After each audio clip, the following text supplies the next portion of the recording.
Assalamualaikum warahmatullahi wabarakatuh. Selamat malam, sahabat Asa Kebaikan. Bertemu lagi dengan saya, Mrs. Wibowo, yang malam ini akan menjadi host untuk bincang-bincang kita dengan narasumber yang menarik karena beliau selain seorang praktisi klinis juga bergerak di bidang digital marketing. Dan lewat IG-nya Dr. Yanuar Iman Santoso akan saya undang malam ini untuk berbincang terkait masalah healthcare digital literacy yang belakangan begitu pandemi justru mempercepat digitalisasi di berbagai bidang, termasuk dalam hal ini digitalisasi di bidang kesehatan. Tidak bisa dimungkiri bahwa memang era digital tidak terlepas dari digital ini memang sudah menjadi semacam hal yang tidak bisa dihindarkan gitu. Jadi kita akan membahasnya dengan Dr. Yanuar malam ini. Tentunya topik ini akan menarik karena kita akan membahas tidak saja hanya masalah telemedicine atau telehealth, tapi juga mencakup wellness tourism yang belakangan kian digencarkan, termasuk oleh Kemenparekraf yang belakangan menggencarkan masalah wellness tourism sebagai salah satu destinasi wisata di Indonesia. Baiklah, saya akan undang beliau sekarang. Kita tunggu sebentar, Dr. Yanuar. Ya, selamat malam. Selamat malam, Assalamualaikum, Itu salam Dok. warahmatullah. Maaf agak terlambat nih. Oh, nggak apa-apa. Lagi praktek atau gimana, Dok? Enggak, tadi ada meeting sebentar telat dikit ininya. Berhentinya telat dikit. Nggak apa-apa, Dok. Ini kita masih tunggu beberapa teman. Oke, ya selamat malam Bu Eni. Saya Dr. Yanuar Selamat ya. malam. Ya, Ya, saya sudah masih bisa terdengar dengan jelas? sangat jelas. Hujan nggak, Oke, Dok? baik. Ini dokter posisi di Semarang atau di mana? Di Semarang, ya betul. Di Semarang ya. Oh, kondisi Depok saat ini hujan. Semoga koneksinya akan baik-baik saja. Jadi Oke, nanti bisa oke. lancar. Ya, Kita mulai aja ya, Dok. Terima kasih boleh? sudah bersedia menjadi salah satu narasumber yang ditunggu di Asa Kebaikan. Ya, saya sampaikan terima kasih juga. Setelah sebelumnya kita bicara soal wellness tourism dengan Dr. Andri. Ini Ya, sebenarnya terkait dengan itu, meskipun nanti kita mungkin agak sedikit meluas ke area telemedicine dan mungkin telehealth ya, Dok, yang relevan dengan bidang pekerjaan dokter. oke. Dan mungkin saya singgung justru saya mungkin lebih lebih ada minat atau lebih ada concern ke aspek digital marketingnya gitu sebetulnya. Boleh, ya. Jadi Oke, hal yang menarik adalah saya baca di IG dokter gitu ya, beberapa ya, waktu lalu disebutkan bahwa di situ healthcare digital literacy coach selain sebagai praktisi klinis. Saya terus terang begitu baca tuh agak embes gitu loh. Satu sisi dokter kan spesialis PHT gitu ya, waktunya pasti sudah ya cukup betul. gitu Saya ya. spesialis THT. Spesialis telinga, hidung, dan tenggorokan, dan sekarang juga Ya, berpraktik di sebuah rumah sakit di Semarang. Tapi ya, pencapaiannya untuk digital marketing itu sebagai healthcare digital literacy coach, berarti kan bukan hanya sekedar membangun bisnis, tapi dokter kan juga semacam mengedukasi gitu ya, Dok ya, dalam terkait betul, dengan betul. digital marketing kesehatan. Boleh cerita nggak soal itu dulu, gimana mensinkronkan antara posisi sebagai Oke, praktisi klinis dan ya, jadi digital marketing itu dua-duanya kan membutuhkan kayak semacam talenta dan keahlian khusus gitu, Dok. Silakan, Dokter ya. Yanuar. Jadi ada artikel menarik ya, Ibu. Saya panggilnya apa? Bu Eni. Ini boleh. Oke, ya. Ada artikel menarik dari McKinsey. eh, Disampaikan ada sebuah konsep baru namanya kompetensi T, Bu Eni. Oke.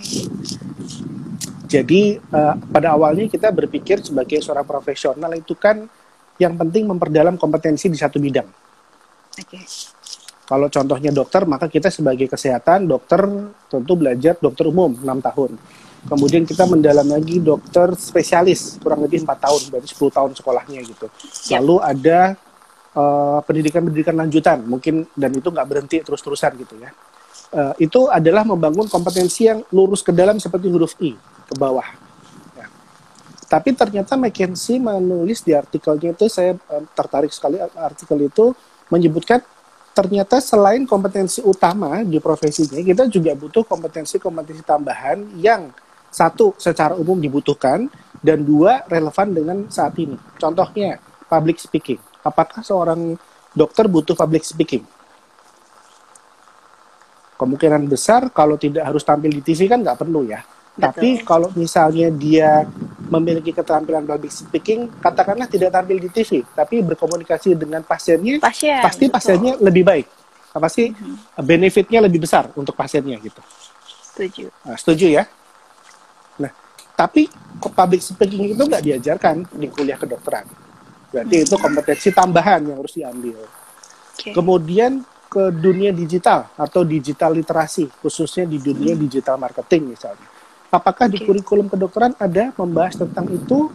Nggak ada juga. Karena kurikulum kita fokus kepada penyakit. Ini udah banyak banget penyakitnya, harus dikuasain teknik tindakan operasi dan lain-lain gitu. Betul. Tapi hari ini butuh digital marketing gitu. Siapa yang butuh? Ternyata esensi dari marketing sebetulnya edukasi ya, Bu Eni. Yeah. Jadi bukan promosinya, tapi edukasinya sebetulnya. Bahwa oh ada loh masalah telinga kotor, ada loh masalah telinga, gendang telinga bolong gara-gara kecoblos cotton bud misalnya. Oh ada loh ternyata alergi, pilek alergi itu seperti apa. Ada loh ternyata sinusitis atau radang amandel seperti apa. Itu esensinya edukasi. Dan sejak 2018 saya udah mulai mempelajari dan sampai dengan sekarang masih belajar terus terkait dunia digital, digital marketing, branding, pengembangan website, pengembangan aplikasi Android gitu ya. Bahkan kemarin tahun ini saya menyelesaikan 2 program sertifikasi. Yang pertama sertifikasi UI UX Design and Research Design. Jadi untuk membuat website atau mendesain website atau mendesain aplikasi mobile Android khususnya, itu saya ambil sertifikasinya kurang lebih 3 bulan. Oke. Kemudian yang terakhir kemarin saya ikut sertifikasi program training sebagai trainer di Tempa, di lembaga Tempa yang itu ada afiliasi dari CIAS di Jakarta. Jadi saya juga sudah sebagai seorang certified trainer dan modul yang saya trainingkan adalah bagaimana caranya kita memberikan empowerment kepada dokter di bidang digital supaya dokter itu bisa bantu pasien lebih banyak lagi gitu. Tapi kita kemas dalam bentuk namanya yang magnet digital pasien itu namanya. Oke, iya saya sempat baca, ya. Itu konsepnya sebenarnya terkait dengan apa sih dok? Maaf kalau dokter selama ini kan komunikasi dengan pasien masih agak kurang ya di Indonesia gitu. Iya, itu masalahnya. Dibilang masih agak kaku gitu ya. Sementara dari pasiennya mungkin pengen tanya banyak gitu, cuma kendalanya adalah cuma jawabnya pendek-pendek gitu ya dok ya. Dengan adanya kayak semacam literasi atau edukasi ini dampaknya akan seperti apa dok? Kita nggak bisa pungkiri sekarang dunia digital sudah berdampak hampir di seluruh aspek kehidupan. Bu Eni kalau mau pesan makanan lewat apa? Aplikasi. Online atau offline? Online kebanyakan. Meskipun warungnya di ujung jalan kan. Betul. Apalagi kalau warungnya jauh gitu. Mau pergi transportasi macet, males nyetir dari Depok mau ke Jakarta Pusat apalagi gitu ya di hari kerja. Transportasinya pilih mencarinya gimana? Online pasti dok. Saya punya 2 aplikasi, betul. Pertanyaan berikutnya adalah kalau Dokter Eni, Ibu Eni mencari dokter, pasti punya kan? Dokter kandungan favoritnya, dokter anak favoritnya, kalau anaknya sakit dan seterusnya. Udah punya belum dokter langganannya? Biasanya ada ya yang dari dulu, anak saya udah 3, jadi dari dulu biasanya berarti udah punya ya. Akses, betul. Apakah dokter anak yang pertama kali ketemu atau sudah beberapa kali ganti-ganti baru ketemu yang favorit yang satu ini? Kalau dokter anak beberapa kali ganti. Yes, artinya ada proses trial and error ya, ada window shopping dulu ya, ada belanja dokternya dulu gitu ya. Dan kalau kita mau tes, sayangnya ini kita nggak bisa tes pakai website. Kalau biasanya saya pakai Zoom bisa sambil pakai website gitu ya. Kita praktekin tuh. Nanti coba praktekin deh. Mbak Heni, kemudian audiens yang lain gitu ya. Coba ketik nama dokternya. Keluar apa di Google? Keluar Wah, informasi apa? oke. Muncul nggak harinya praktek hari apa, jam berapa, di mana? Muncul nggak informasi itu?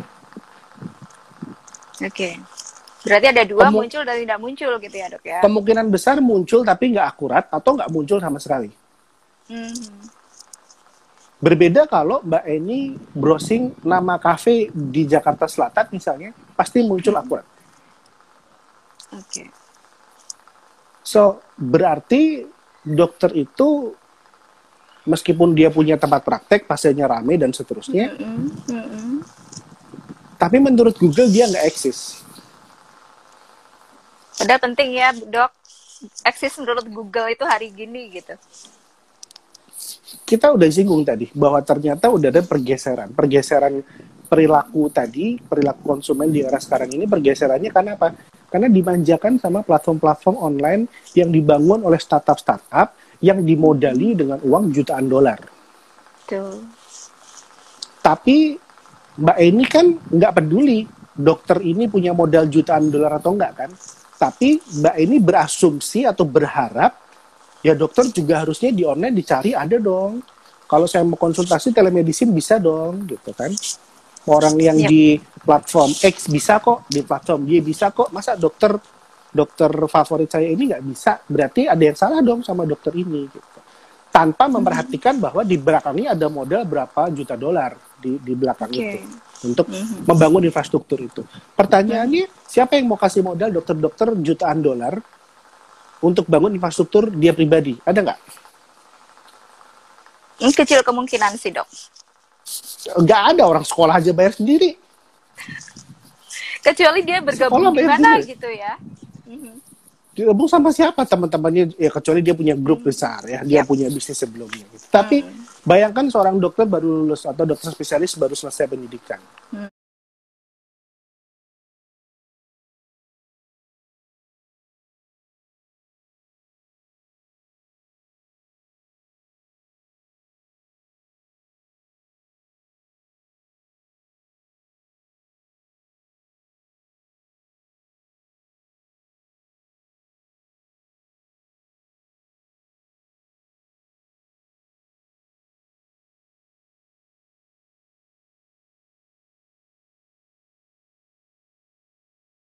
Di platform X bisa kok, di platform Y bisa kok. Masa dokter favorit saya ini nggak bisa? Berarti ada yang salah dong sama dokter ini. Gitu.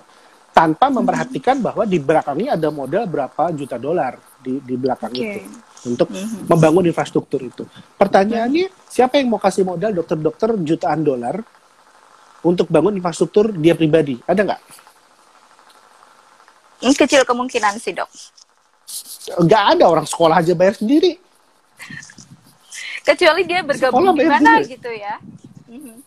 Gabung sama siapa teman-temannya? Ya kecuali dia punya grup besar ya, dia punya bisnis sebelumnya. Gitu. Tapi bayangkan seorang dokter baru lulus atau dokter spesialis baru selesai pendidikan. Siapa yang mau modalin dia? Nggak ada. So literally dia keluar di sana dan nggak punya apa-apa secara dalam tanda petik infrastruktur digital ya, bukan saya ngomongin masalah uang atau skill. Kalau skill, keterampilan, sekolah udah beres nih, tapi infrastruktur digital nggak ada.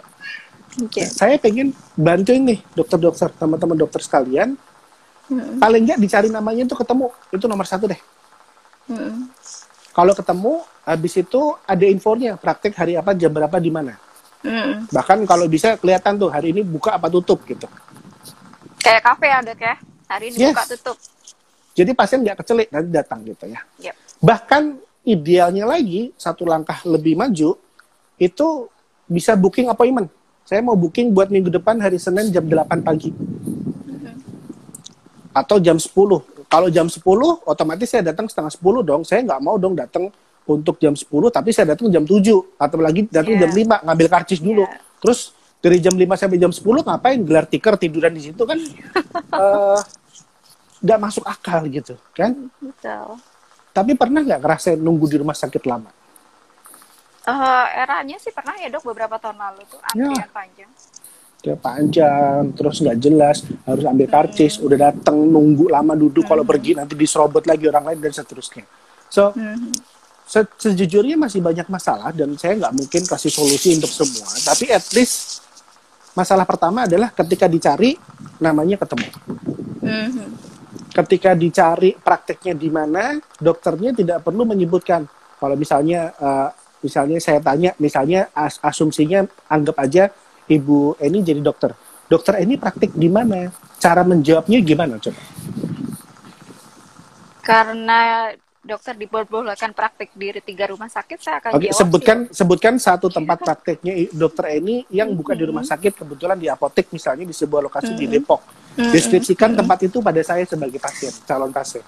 Waduh dok, kalau dokter belum pernah ke Depok mungkin agak susah ya untuk Ya, menjelaskan. tolong deskripsikan, tolong deskripsikan. Dicoba aja, kita role play. Saya praktek di sebuah apotek yang terletak mungkin ini dekat wali kota, kantor wali kota Depok. Di Sama pom bensin sebelah mananya dok? Gitu. Sama pom bensin saya mesti ngira-ngira dulu dok. Sama Indomaret belok kanan apa belok kiri? Nah itu dia, pusing dok. Di situ nggak ada Indomaret, nggak ada pom bensin. Susah kan? So pasiennya nyampe nggak jadinya?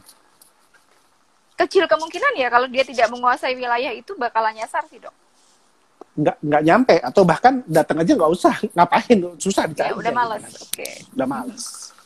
Itu friksi atau barrier pertama tuh, ya. Udah berminat, udah mau datang tapi tempat nggak jelas nggak jadi datang. Barrier pertama dicari aja nggak ketemu, ya udah jelas nggak ketemu gitu. Oke. Jadi konsepnya adalah dokter memang berhak pasang pelang offline di pinggir jalan, pelang dokter X praktek di apotek ini gitu. Tapi siapa yang bisa lihat pelang praktek dokter itu di pinggir jalan?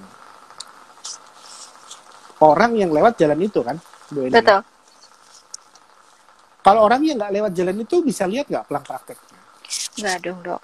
Nggak bisa.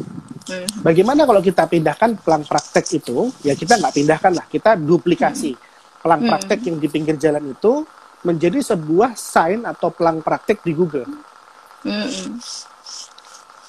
Maka yang lewat di Google berapa orang? Banyak. Itulah konsepnya dari penerapan digital marketing sederhana, prinsip-prinsip dasar digital marketing di dunia kesehatan yang sebetulnya applicable untuk nggak cuma dokter klinik rumah sakit apotek, tapi juga untuk katakanlah wellness destination yang kemarin dibahas sama Dr. Andre. Betul. Misalnya ada sebuah wellness destination center di sebuah titik lokasi GPS A misalnya. Tapi kalau kita nggak tahu cara menujunya, susah juga kan. Nah, dasar-dasar seperti ini yang sudah lazim dikerjakan oleh kafe, rumah makan, bengkel, tempat bisnis lainnya itu udah lazim. Di dunia kedokteran, kesehatan, ataupun kesehatan secara umum atau kedokteran secara khusus, masih belum dikenal dengan baik, dilakukan dengan semestinya. Yang sebetulnya kalau itu dilakukan akan benefit untuk dokter dan pasien. Gitu. Kenapa dok? Kalau di luar negeri gambarannya seperti apa? Kayaknya mereka lebih cepat gitu kan dalam urusan untuk digital marketing di Indonesia terkait di health industry dibandingkan tanah air. Karena di kedokteran memang ada 2 rules ya. Rules pertama, rules by law, regulasi aturan. Undang-undang praktek kedokteran. Memang menyatakan bahwa dokter tidak boleh pasang iklan. Itu ada. Dokter tidak boleh berpromosi secara berlebihan, memuji diri sendiri atau memberikan foto gambar atau apapun, intinya tidak boleh yang berlebihan gitu ya. Di secara aturan memang ada dan secara etika pun ada aturannya lagi. Namun yang harus disesuaikan dengan kondisi sekarang adalah ya kita tetap sesuai aturan, tetap sesuai etika, tapi tidak menolak perkembangan zaman. Oke. Maka jadi bahwa bisa kemajuan zaman bisa disikapi ya. Jadi kita fleksibel. Fleksibel dalam arti kata kita nggak melanggar undang-undang, kita nggak melanggar etika, tapi kita menyesuaikan diri dengan ibaratnya gini lah. kan ada lampu merah, lampu hijau, ya. Yang sering disampaikan itu lampu merahnya, nggak Betul. bolehnya. Ya udah kita berhenti aja kalau gitu, nggak usah jalan kan. Kalau kita cuma dikasih tahu lampu merah gitu. Padahal sebetulnya ada loh lampu hijaunya yang diizinkan, yang dibolehkan, tapi itu jarang sekali dibahas. Nah, itu yang saya coba cari, saya pelajarin, dan ternyata ada. Yaitu kuncinya adalah kita tidak melakukan iklan promosi dalam arti marketing yang, atau mungkin lebih tepatnya advertising. Advertising itu iklan. Oke. Kita nggak melakukan proses selling, tapi kita melakukan proses marketing dalam bentuk edukasi, dan lebih tepatnya lagi, kalau langkah pertamanya adalah informasi. Oke. So, literally ini informasi secara digital dicari ketemu.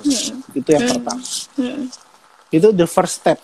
The second step-nya adalah, kalau saya bilang cara sederhananya gimana sih dok digital marketing buat dokter atau buat industri kesehatan atau wellness tourism spot atau apapun itu, atau mungkin restoran atau kafe yang sifatnya lokal bisnis, orang harus datang ke lokasi itu. 3 aja langkahnya. 1, findability-nya bagus. Maksudnya gampang ditemukan gitu dok? Gampang ditemukan. Jadi kita akan membangun sebuah online visibility namanya. Jadi online visibility-nya kita lakukan dulu. Kita bangun dulu online visibility, dicari ketemu. Kedua, kita bangun sebuah metode atau cara, gimana caranya kita bisa give easy access to service. Oke. Seandainya memang saya pengen ke dokter anak dan dekat sama rumah saya dan saya mau daftar, tolong ada tombolnya dong, biar saya pencet bisa daftar, pilih hari, pilih jam. Atau kalau belum sampai secanggih itu, minimal WA deh, saya mau daftar buat besok. Oh udah penuh, ya udah buat besoknya lagi. Gitu. Jadi saya nggak harus datang hanya untuk tahu bahwa sudah penuh. Itu kan nggak masuk akal. Artinya capek-capek saya kesini cuma dikasih tahu udah penuh, pulang aja. Ya ketahu gitu mah nggak usah datang kesini, saya cari tempat lain gitu kan.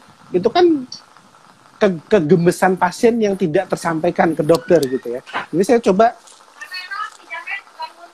sampaikan ke dokter, teman-teman dokter bahwa dokter sih enak, tinggal datang ruang praktek, pasien udah nunggu duduk jejer kan, kita tinggal periksa pulang. Yes. Dari sudut pandang dokter enak gitu. Tapi kita pernah berempati ya dari sudut pandang pasien. Aku udah berangkat sejak sekian jam yang lalu, duduk di sini sekian menit, bahkan sekian jam. Masuk ruangan dokter cuma di, ya, 5 menit keluar. So, nggak masuk akal secara pertukaran value, jadinya kecewa. Harapannya nggak sesuai dengan ekspektasi. Oke. Yang ketiga, yang lebih butuh proses waktu adalah build authority. Jadi kita bikin artikel, tulisan, konten, foto, video, dan itu sudah banyak dilakukan oleh beberapa dokter yang sudah melek digital gitu. Nah ini ada dokter baru selesai periksa sampai subuh, aduh. Ya kalau gitu berangkatnya subuh aja, nggak usah nunggu malam kan harusnya. Jadi aspek kenyamanan pasien memang mohon maaf saya sampaikan belum terlalu diperhatikan Di Indonesia. Padahal padahal pasien yang bayar kan. Yep. So, Kalau terkait ini dok, maaf saya potong. ya. Karena akses internet di Indonesia kan masih menjadi masalah, khususnya di remote area gitu. Apakah dengan adanya digital marketing itu akan membantu mereka juga untuk lebih memudahkan lah, paling enggak mereka bisa hemat biaya, bisa hemat waktu untuk segalanya gitu. Untuk apanya nih? Untuk bisa mengakses informasi secara digital tentu saja. Bagi pasien atau bagi dokter? Bagi pasiennya dulu, tapi mungkin juga kalau bagi dokternya kan dia udah standby aja di rumah sakit, mungkin lebih ke bagi pasien kali ya dok ya? Ya betul, memang. Makanya ini sebetulnya bukan masalah buat dokter. Dokter nggak ada masalah dalam arti kata, dalam tanda petik, aku nggak usah pakai digital marketing. Digital marketing kan praktekku udah sampai malam, udah sampai pagi, pasien udah ngantri-ngantri sampai bulan depan atau sudah sampai tahun depan gitu ya. So, kalau kita berpikir dokter sentris, nggak ada yang salah. Nggak ada yang perlu diperbaiki gitu. Ngapain capek-capek ngurusin kayak gini sih? Tuh, ya. Cuma dari sisi pasien itu akan sangat membantu karena tadi kan kita mesti ngantri-ngantrinya lama. Mungkin kalau rumahnya jauh juga dia perlu ada transportasi, mungkin makan dulu atau ngapain dulu gitu ya dok ya. Jadi ini kayak digital, kayak marketing digital atau hadir secara online itu bagi dokter adalah bukan sebagai keharusan ya, keniscayaan mungkin ya di era digital yang sekarang itu untuk Ya, bisa bersaing juga dengan para dokter lain yang mungkin lebih melek digital dibandingkan yang hanya betul. menguasai lingkup areanya. So, saya lebih tepatnya ini sebagai alat ungkit sih, sebagai tools aja, Leverage ya. Oke. leverage saja, bukan wajib, nggak harus gitu. Tapi ini eh, ya mohon maaf nih anak SMA, anak kuliah aja bisa gitu. Dokter ya belajarlah dikit gitu. Kita juga bisa pakai kok buat bantu pasien. Oke.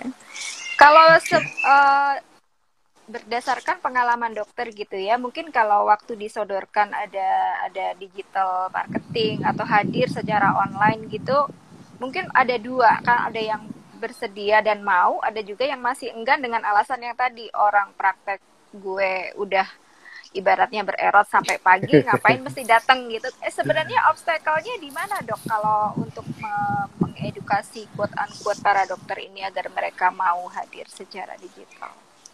Satu keengganan karena takut melanggar aturan etika dan lain-lain gitu ya. Maka melakukannya secara konvensional aja deh. Itu mau nggak mau di dunia kedokteran itu kekhawatiran itu besar dan tinggi gitu. Tapi di sisi lain kalau kita naik mobil yang diinjek rem terus kan nggak maju kan. Betul. So ya bukan berarti kita gaspol langsung shes gitu, enggak juga, nanti nabrak juga kan. Ya remnya dilepas pelan-pelan, gasnya diinjek dikit-dikit, tapi setirnya dipegang nih, jangan melenceng gitu. Jadi kita tetap berjalan sesuai aturan, sesuai panduan, tapi ada kemajuan. Meskipun harus diakui jauh tertinggal dari existing condition atau existing platform yang sekarang udah luar biasa. Nah, nyambung masalah existing platform itu kan sekarang banyak ya berdiri platform yang keroyokan istilahnya, jadi mereka kalau saya lihatnya jadi mirip kayak marketplace yang kayak jadi one stop shopping gitu untuk pasien bisa pilih, bukan bisa saya yang bilang ya, bisa ada harganya bahkan untuk spesialis tertentu karena mereka literally bilang disebut. Yang bilang Tapi itu marketplace memang bukan saya ada ya. kan saya beberapa kali pakai platform ini dan mereka memang dokter umum tarifnya sekian, kalau dengan OB-GYN sekian, itu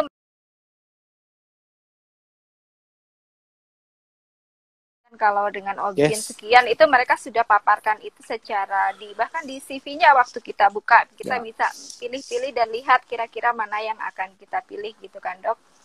Kesan Bu ini gimana lihat itu? Sebenarnya sih karena saya sangat terbantu dengan platform ini kan, saya bisa more on convenient ya, lebih ke kenyamanan. Lebih ke kenyamanan karena sebelum saya datang langsung ke klinik dokter yang bersangkutan, saya bisa cek dulu sih sebenarnya masalah saya ini perlu dikhawatirkan atau enggak, karena kan bisa kayak anamnesisnya kan bisa lewat online gitu ya dok, jadi betul. Itu kayak sangat membantu waktu saya, jadi mengurangi kecemasan terutama ya, apalagi kalau misalnya yang sakit anak gitu kan, kalau yang namanya anak otomatis sakit kan biasanya orang tua to die for mau ngapain aja gitu ya, gabrak gubruk gitu. Dengan adanya kayak gitu paling nggak kita tahu, jadi diagnosis awalnya oh kira-kira ini cuma flu biasa kok, nggak perlu dicemaskan, meskipun nanti mungkin tetap perlu ke dokter juga untuk mengecek lebih lanjut gitu.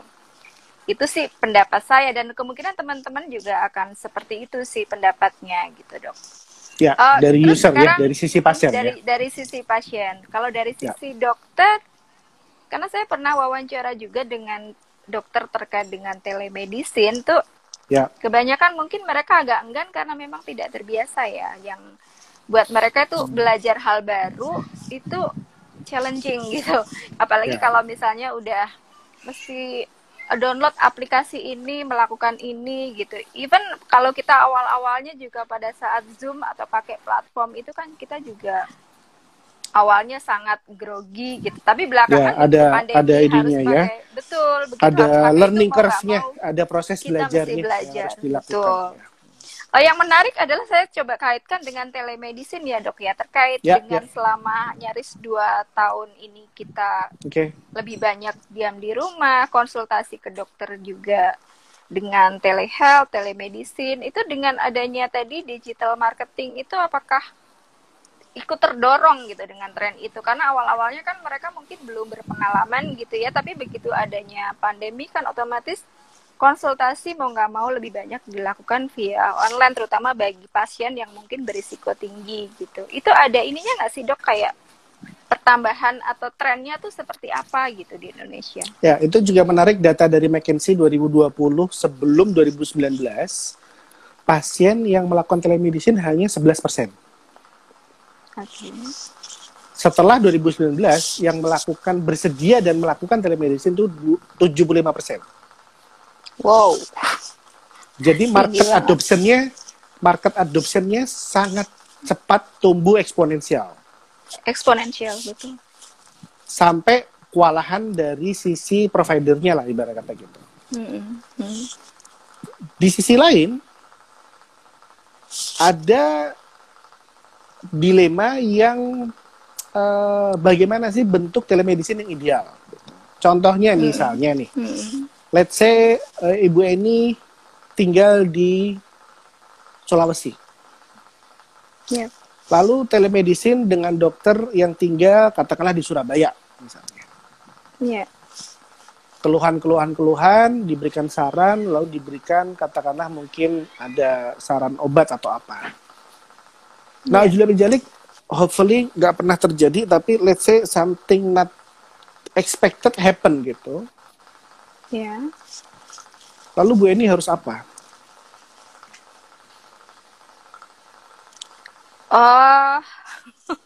Dalam situasi kayak gitu pastinya sih. What would you do? Akan telepon yang di Surabaya lagi, dokter yang sama? Atau cari pertolongan dari dokter di Sulawesi terdekat? Terdekat dong dok, kalau itunya mendesak ya.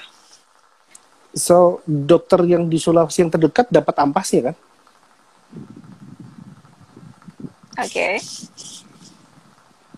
In a hard way ya. Saya istilahnya pakai istilah yang mungkin nggak enak ya.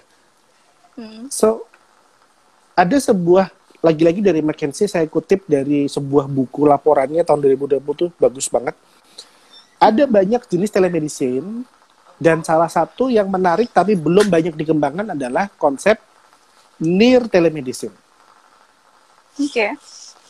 Artinya silahkan telemedicine, tapi ke vaskes yang dekat lokasi fisiknya. So if something happen, dia akan bertanggung jawab dan bantu, dan datanya ada di situ. Yang ini udah lazim belum dok di Indonesia dok? Belum. Di luar negeri pun belum, baru 13% kalau nggak salah datanya. Yang sudah di atas 50% itu justru telemedicine yang konsultasi yang seperti tadi, yang jauh-jauh lokasinya, pokoknya udah dapat saran dokter, udah beres gitu. Memang kejadian tidak diinginkan sedikit sih persentasenya, cuman kalau pas lagi kejadian kan nggak enak gitu. Nah itu yang kita ingin cegah. Nah yang menarik tadi Bu Eni cerita tentang proses, saya pengen konsultasi telemedicine dulu. Kalau ternyata aman, saya nggak harus datang. Itu kan nyaman buat saya gitu.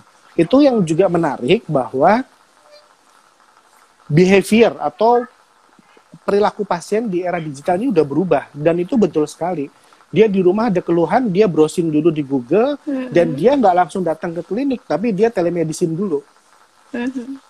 Kalau dia pikir dia butuh, baru dia datang lagi. Dan setelah datang dapat resep, ketika pulang Bu Eni ngapain? Apakah langsung minum obat atau melakukan satu hal lagi?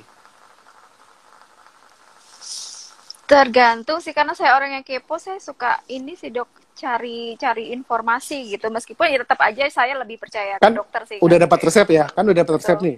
Resepnya diapain obatnya? Diminum atau di browsing di Google obatnya?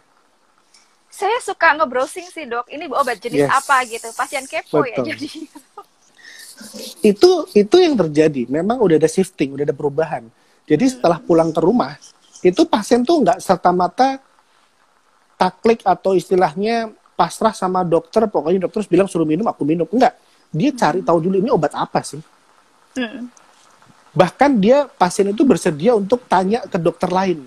Dok, saya habis periksa ke dokter A, dikasih obat X, Y, Z. Menurut dokter gimana? Lah kan udah periksa sama dokter yang tadi, kenapa nanya lagi gitu kan? Tapi perilakunya begitu. Dia ingin mendapatkan second opinion. Second opinion. Yep. Ketika dia sudah reassurance, ketika dia sudah yakin, oh betul itu memang obatnya cocok kok pakai yang itu aja, nggak apa-apa. Baru dia merasa firm, baru dia oke, berarti obatnya bener nih, berarti cocok nih, berarti sesuai nih. Oke, aku minum deh. Jadi sebelum minum obatnya pun masih ada proses minta konfirmasi dulu. Apalagi kalau punya koneksi teman dokter yang kenal gitu. Setelah itu monitoring, kontrol, baru harapannya sembuh gitu ya. Jadi proses perjalanan pasiennya itu udah lebih rumit sekarang dibandingin dulu gitu. Tapi kan dengan adanya itu juga kita sampaikan. Kalau dari sisi dokter sendiri, dokter Januar kan juga praktek gitu ya.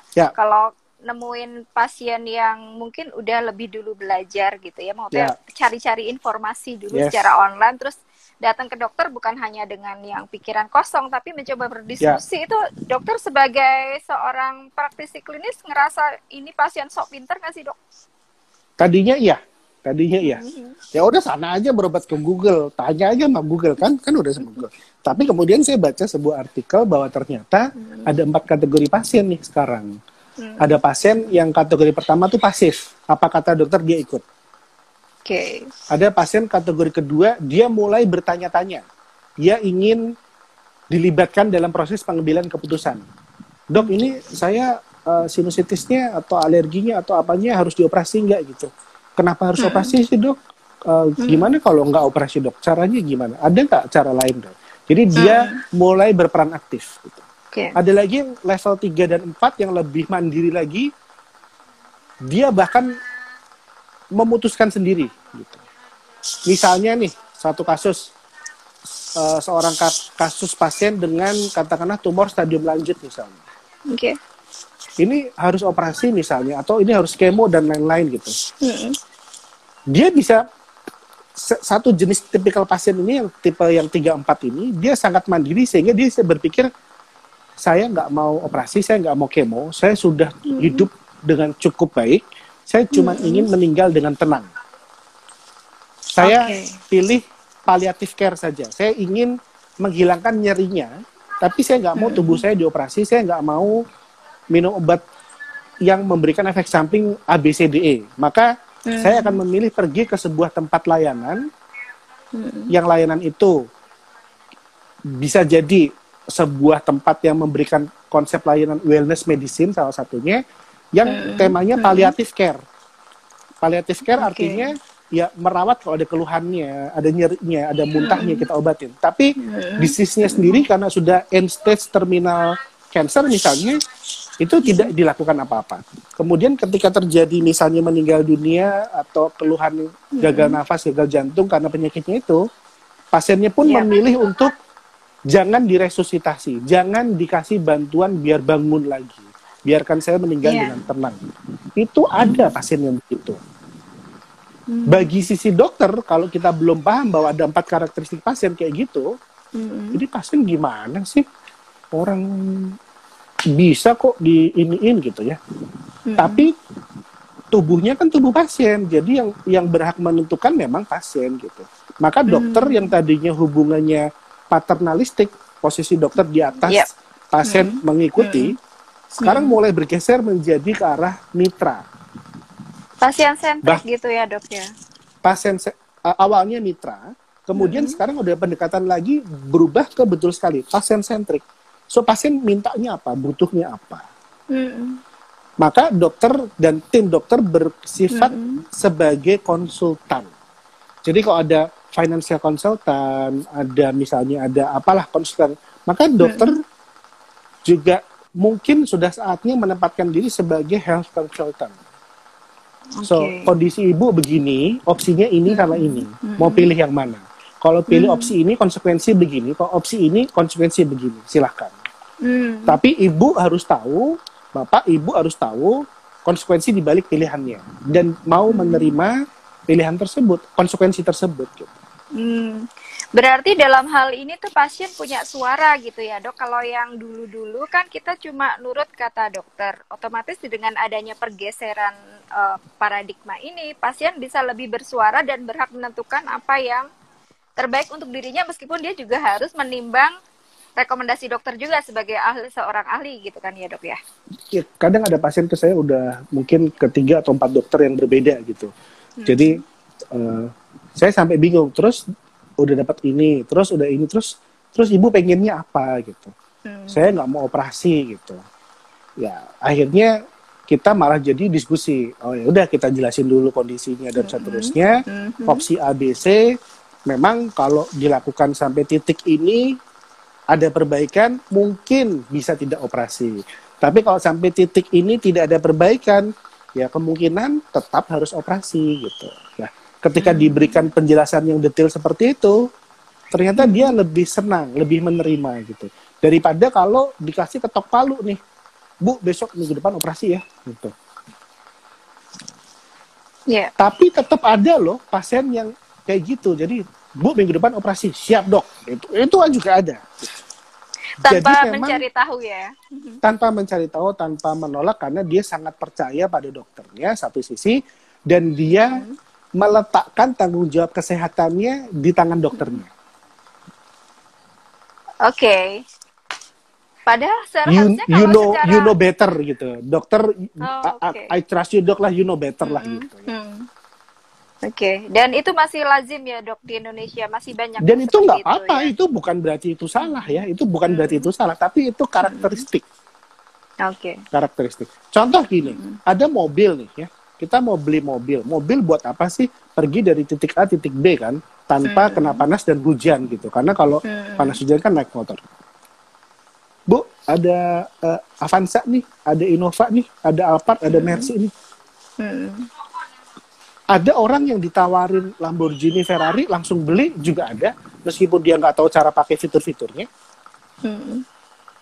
Meskipun nggak cocok untuk dipakai di area tertentu, misalnya karena banyak polusi tidurnya dan lain-lainnya gitu ya. Yeah. Tapi ada yang cari speknya, konsumsi BBM-nya, dan seterusnya gitu.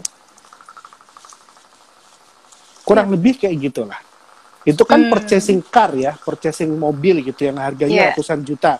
Itu pun ada yang udah pokoknya pakai ini mantep lah, kalau ini udah masuk ke klubnya mobil ini nanti udahlah elit lah, udah gitu aja gitu. Udah percaya aja pokoknya gitu ya dok ya. Yes. Tapi itu mobil gitu. Gimana dengan kesehatan kita? Gimana dengan tubuh kita? Gimana dengan kesehatan keluarga kita gitu kan? Nah, itu yang mungkin sebagian pasien sudah mulai awakening nih. Sebagian pasien sudah bangun, sudah sadar nih. Aku harus take control dari kesehatan aku sendiri. Meskipun dalam tanda petik mungkin konsultasinya jadi lebih lama ngobrolnya sama dokternya. Okay. Kadang-kadang dokternya beda-beda. Ada yang ya ayo kita diskusi. Jadi keputusannya memang betul di pasien. Nah, itulah proses yang disebut namanya informed consent. Saya informasikan dan Anda sebagai pasien memberikan persetujuan setelah Anda paham apa yang disetujui gitu kan. Menarik. Kalau yang untuk yang hal beginian itu saya lompat sedikit, tadi kan sempat disinggung masalah wellness tourism ya dok ya. Jadi itu menarik karena Kemenparekraf sendiri kan sedang menggalakkan hal ini sebenarnya sebagai salah satu destinasi wisata yang cukup kaya rupanya di Indonesia. Betul. Tadi sempat disinggung, saya balikan ke digital marketing gitu. Sebenarnya seberapa perlu sih untuk digital marketing atau whatsoever lain dengan hal ini untuk menunjang ke wellness tourism? Apakah memang butuh hal khusus gitu, butuh penanganan khusus untuk ini dok? Yang pertama, digital marketingnya dibutuhkan untuk proses edukasi apa itu wellness tourism, karena belum semua orang tahu dan paham. Dikiranya wellness tourism itu datang ke sebuah tempat, tidur-tiduran, leha-leha, pijet, pulang, selesai kan? Padahal there's so much more, ada banyak sekali yang saya pelajari dari Dr. Andri sebagai mentor saya. Oh ternyata luas sekali gitu. Karena kita masih berada di kotak paradigma sakit. Jadi kalau sakit ke dokter, kalau nggak sakit nggak ke dokter. Tapi kalau itu medical treatment, seeking medical treatment. Yeah. Tapi kalau wellness tourism itu sebetulnya dia nggak terlalu sakit kok badannya, nggak sakit-sakit amat gitu ya. Tapi mungkin ada masalah di mental wellness-nya atau stres atau apapun. Sebelum badan saya sakit gara-gara stres saya ingin tahu caranya mengelola stres saya supaya saya nggak jatuh sakit. Maka saya akan ambil program wellness tourism untuk stress management misalnya. Atau mindfulness exercise atau mindfulness training di hutan A misalnya, karena cuacanya sejuk, dingin, dan seterusnya. Yeah. Itu kan orang yang belum sakit. Ngapain orang yang belum sakit keluarin duit biar sehat? Itu belum masuk akal di sebagian orang di Indonesia. Okay. Tapi di luar negeri sudah. Dan itu sudah jadi industri yang luar biasa. Di Thailand khusus contohnya itu yang salah satu yang bagus hasilnya di dunia, di Asia ya malah enggak. Karena ada sistem in place, ada protokol, dan semuanya bergerak dari atas ke bawah, bawah ke atas itu nyambung. Jadi market, gitu ya, digital ya? marketing ini dibutuhin nggak? Dibutuhin di satu, edukasi marketnya dulu. Ini ada loh, wellness tourism tuh kayak gini. Oke, kalau ada, paketnya apa aja, jenis layanannya apa, dan ada di mana. Apakah kita mau jalan-jalan keliling Jawa dulu, biar tahu satu-satu tempatnya, habis itu kita baru balik lagi ke tempat yang pertama yang kita suka? Kan enggak kan? Okay. Kita cari dari internet, dari Google. Oh, titik ini memberikan layanan ABC dengan lokasi seperti ini. Titik sini memberikan layanan XYZ dengan lokasi seperti ini. Oke, saya pilih itu. Butuh nggak digital marketingnya? Ya, sekarang eranya udah begitu. Mau nggak mau ya, sebetulnya sudah melakukan, tapi mungkin belum terstruktur secara bertahap dalam sudut pandang mempermudah akses pasien. Mungkin sudah berjalan dalam sisi kita punya ini loh, kita tempatnya bagus loh, tapi belum dari sudut pandang kalau pasien nanti butuh gimana ya? Nah, itu yang kurang. Nah, itu yang kita sebut kalau di dunia teknologi itu user experience, pengalaman penggunanya gimana, enak nggak? Gitu. Jadi kalau kita mau melangkah ke sana dan berusaha untuk lari ya, saya sebutnya quote unquote, karena kita agak ketinggalan dibandingkan negara tetangga kita, sementara kita punya begitu banyak kekayaan yang bisa dikembangkan ke arah sana gitu. Kalau dari sudut pandang Dokter Yanuar, apa dulu yang mesti dilakukan, Dok, untuk wellness tourism? Wellness tourism untuk kesehatan dan semuanya itu sama, faktornya banyak, stakeholdernya banyak, nggak mungkin satu orang, satu pihak sendiri nggak mungkin, harus keroyokan. At least dari akademisi buat teorinya gimana sih, gitu ya. Desainnya kayak gimana. Gitu. Lalu ketemu sama orang dari katakanlah pemerintahan, oh regulasinya begini. Oke. Lalu ketemu sama orang di asosiasi, gitu ya. Di asosiasi rule of the game asasinya begini. Harusnya yang dilakukan ini. Lalu satu pihak lagi. Butuh investasinya berapa dengan return of investment berapa lama, berapa rupiah dan seterusnya. Oke, kalau ketemu jalan. Nah, itu konsep yang pentahelix ataupun dulu triple helix, sekarang pentahelix, atau intinya kerjasama banyak pihak. Terus kita mulai dari mana? Karena saya bukan di pemerintahan ya, kalau dari pemerintahan maka top bottom kan. Tapi kalau kita bukan dari pemerintahan ya kita bottom up. Moga-moga yang top bottom bergerak ke tengah, yang bottom up naik ke atas, nanti somewhere ketemu di tengah gitu. Ya. Jadi kalau kita nunggu, ayo dong pemerintah urusin gitu. Mungkin udah ngurusin, cuman belum nyampe gitu. Di sisi lain kalau yang di bawah nggak gerak juga nggak bisa. Nah, saya lebih fokus di bawah. Jadi di mana titik-titik ini at least spotnya muncul dulu di Google deh. Kalau dicari tuh. Oke. Itu yang paling gampang. Tadi menarik bahwa ada teman yang menanyakan dari Dini, hubungannya antara koordinat yang disebutkan tadi untuk wellness tourism itu seperti apa? Itu berarti menunjukkan tempat atau gimana, Dokter Yanwar? Iya, menunjukkan tempat. Jadi kalau misalnya katakanlah Dokter Andri lagi ada sebuah diminta sebagai konsultan mengembangkan di beberapa titik, saya ikut di timnya beliau di Tanjung Lesung misalnya. Oke. Oh ya, otomatis kalau Tanjung Lesung sih semua orang udah tahu ya gitu. Tapi misalnya bukan Tanjung Lesung, tapi titik A misalnya di daerah mana yang orang nggak tahu gitu. Paling nggak begitu dicari kata kuncinya, oh ternyata ada ini ya. Terus dicari ada titik GPS-nya dari tempat saya berapa jam ya. Oh naik pesawat apa tiketnya dan seterusnya. Terus nanti di sana ada paket ngapain aja, biayanya berapa, kalau mau booking gimana, ada kontak personnya siapa, bisa dikontak dengan mudah. Itu yang bisa dilakukan. Oke.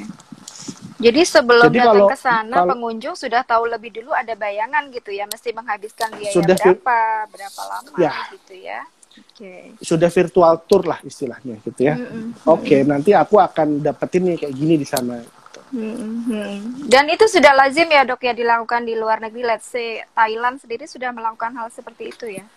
Nah ini yang menarik, kemarin kita baru meeting sama tim Dokter Andri, kebetulan Dokter Andri itu luar biasa, beliau guru saya dan beliau jejaringnya luar biasa, kita punya tim itu salah satunya Mas JP itu researcher di Thailand, orang Indonesia, jadi dosen di Thailand, ngajar tentang health tourism.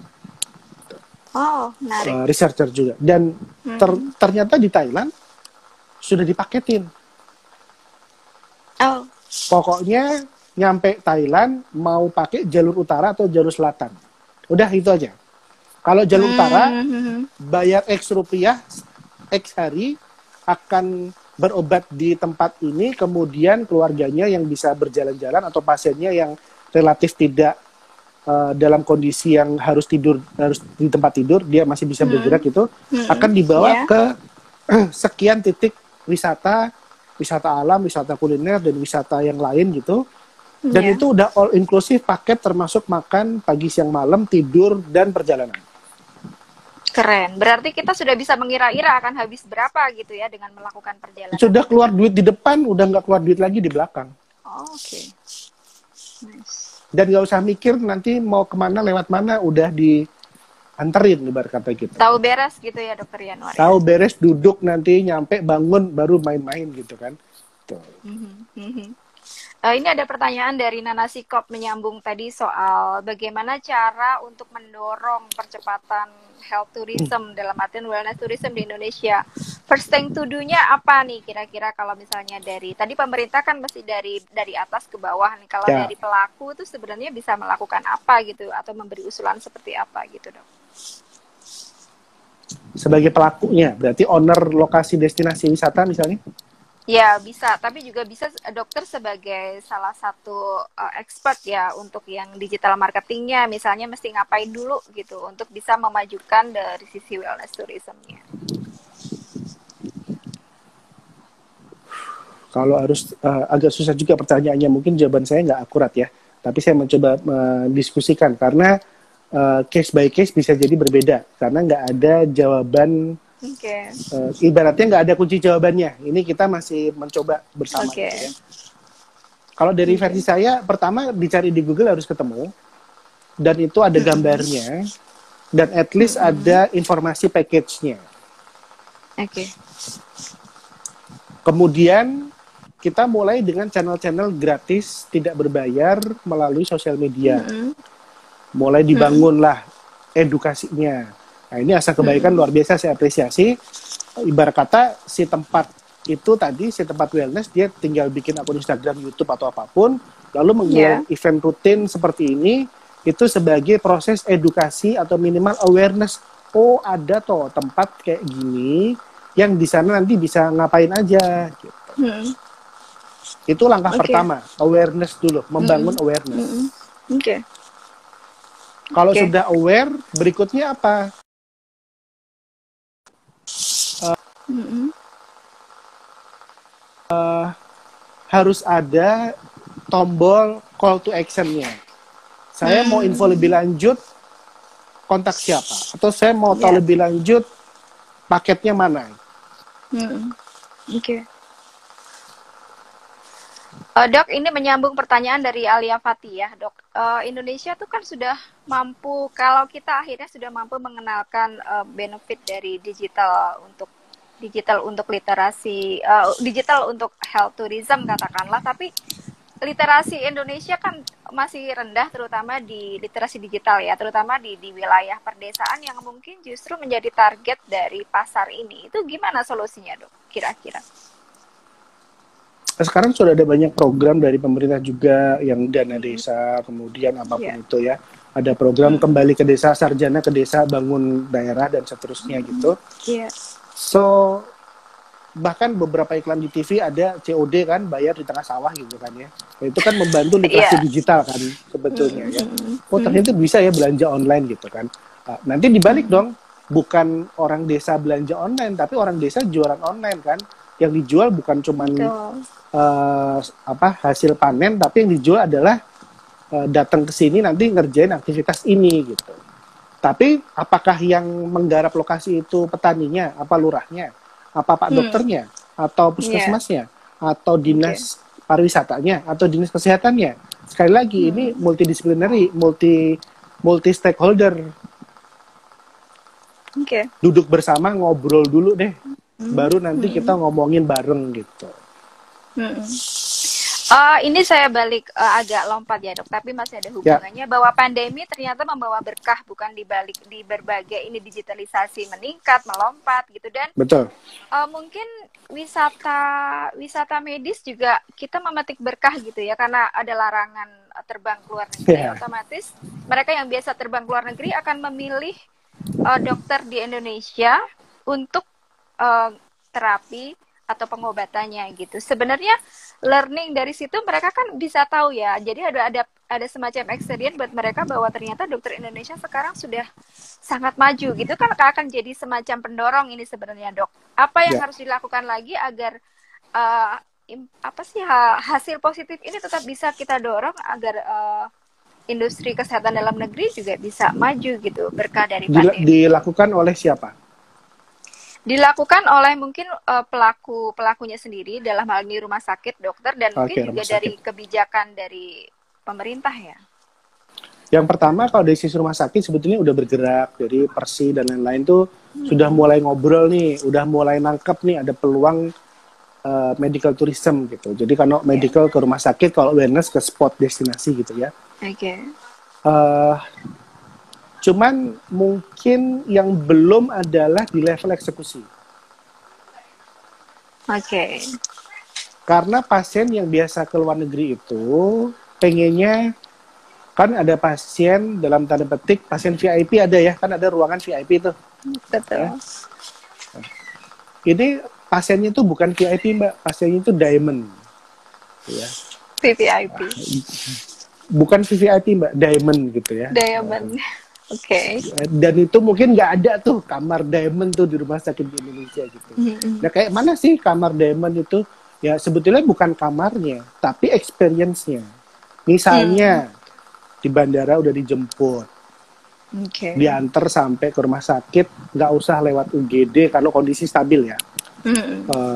Langsung masuk kamar, istirahat, administrasi udah beres. Ada liaison officer-nya, ada yang ngurusin gitu ya, istilahnya jalur khusus lah ibarat kata gitu ya, jalur diamond tadi itu. Nah, mungkin di level eksekusi itu masih berbelit loh, Mbak. Jadi begitu orangnya nyampe di front office, nggak dilayanin, kesel pulang dia. Jadi masih ada tipe pasien khusus yang memang butuh layanan khusus karena mereka terbiasa mendapatkan itu di luar negeri gitu ya, Dok ya. Sementara dan mungkin itu memungkinkan kita belum siap ya. Nah, kita yang belum siap memungkinkan asalkan dengan perjanjian. Nah, jadi ada ada kolom khusus misalnya, ya tentunya sebelumnya udah pernah konsultasi dulu dong telemedicine sama dokternya. Terus oke nih, oke, sudah pernah ada pemeriksaan apa, datanya dikirim misalnya dengan layanan yang aman gitu ya. Lalu dicek, oke udah cukup semua nih, berarti tinggal datang untuk jadwal operasi ya nanti tanggal sekian. Maka dari dokter dan pasien ada keputusan untuk operasi tanggal sekian, diturunkan ke level manajemen. Nanti siapa yang handle pasien ini dari dia bandara sampai rumah sakit sampai ke bandara lagi. Oke. Jadi kalau saya lihat saya dengar dari tadi pembicaraan kita bahwa Indonesia punya potensi yang sangat banyak di berbagai aspek kesehatan sebenarnya, Dokter Yanuar ya. Tinggal bagaimana kita menggabungkan kemampuan ini dengan eksekusi yang brilian kalau saya lihat. Jadi momentum pandemi yang awalnya musibah justru bisa jadi blessing in disguise ya kalau kita ini sama-sama karena semuanya jadi dipaksa untuk beradaptasi cepat. Kalau nggak mau ketinggalan, otomatis orang harus beradaptasi, termasuk para dokter dalam hal ini yang tujuannya untuk memudahkan pasien gitu. Jadi pasien juga lebih berdaya, dokternya juga berusaha membantu pasien dengan cara-cara yang tadi disebutkan digital marketing, bahwa teknologi itu ternyata bisa membantu dari setiap lini kehidupan kita gitu. Sudah 1 jam lebih. Dan kami dari Lanuga Studio konsepnya kami pengen bantu dokternya. Oke. So, menarik sekali, visi kami adalah empowering doctor, helping patient. Jadi, pasien memang harus dibantu, tapi siapa yang bantuin dokternya gitu. Jadi kalau mau tahu lebih banyak soal Lanuga Studio, jadi Dokter Yanuar adalah pemiliknya. Untuk tahu lebih banyak seperti apa sih healthcare digital literacy untuk para dokter, bisa mengunjungi akun Instagram Dokter Yanuar di @yanuarimansantoso. Ya dok, benar. Ya, Yanuar Iman Santosa, ada di Lanuga Studio juga, dan ada juga di Magnet Digital Pasien. Tinggal nanti kita arahnya kemana, istilahnya butuhnya apa, kita sesuaikan. Fast respon ya dok ya, berarti ya dok ya. Ya, yang paling gampang sih ke yang ini aja, akun yang aktif saya pegang sendiri, kalau yang lain sama admin gitu. Oke. Terima kasih banyak Dokter Yanuar. Ya, rasanya sama-sama. mungkin kita akan berseri nanti suatu ketika kalau saya ke Semarang, saya berusaha untuk say hello ke dokter dan mungkin kita bisa ngobrol langsung. Terima kasih banyak atas waktunya. Sukses selalu untuk Dokter Yanuar. Terima kasih semuanya. Assalamualaikum warahmatullahi wabarakatuh. Waalaikumsalam warahmatullahi wabarakatuh. Iya.